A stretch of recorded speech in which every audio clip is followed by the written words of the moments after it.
Assalamualaikum student, hope so you are fine. Let's start our today lesson. Page number 54, lesson name The Picnic. The two boys woke up at 7 o'clock. दो लड़के 7 बजे उठते हैं. They took a shower and had breakfast. वो shower लेते हैं और सुबह का नाश्ता करते हैं. They helped their mother to pack the food and drinks into the picnic basket. वो अपनी माँ की पिकनिक बास्केट में ड्रिंक्स, कोई पीने की चीज़, फूड, खाने के लिए जो चीज़ होती है वो रखने में मदद करते हैं. James carried the picnic basket and some other items to the car. James एक लड़के का नेम है. वो पिकनिक बास्केट और दूसरी चीज़ों को कार तक लेके जाता है. एट द बीच, समंदर पर, some children were playing with the ball in the water.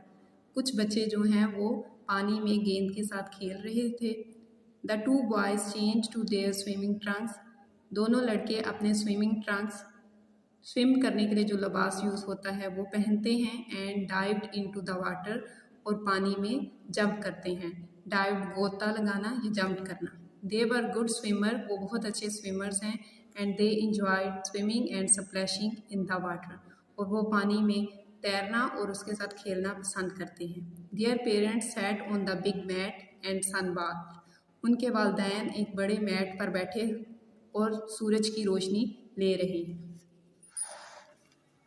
When it was time for lunch, जब दोपहर के खाने का वक्त होता है, their mother called out to the two boys. माँ जो है दोनों लड़कों को बुलाती है. The family ate together sitting on the mat. Mat पर बैठकर फैमिली इकट्ठे खाना खाती है. The food tasted delicious. खाने का जायका बहुत डिलीशियस, मज़े का था. The family talked happily while they ate. Family जो है वो खुशी खुशी खाते हुए आपस में बातें करते हैं. होप सो आप सबको आज का लेसन समझ आ गया होगा. अब हम आज की डिक्टेशन वर्ड्स चेक करते हैं.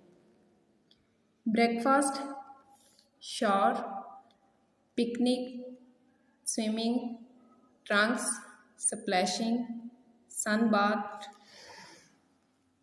lunch, delicious and happily. आपने ये लेसन की रीडिंग और ट्रांसलेशन अच्छे से प्रिपेयर करनी है और डिक्टेशन वर्ड्स भी. Stay home, stay safe. अल्लाह हाफिज़.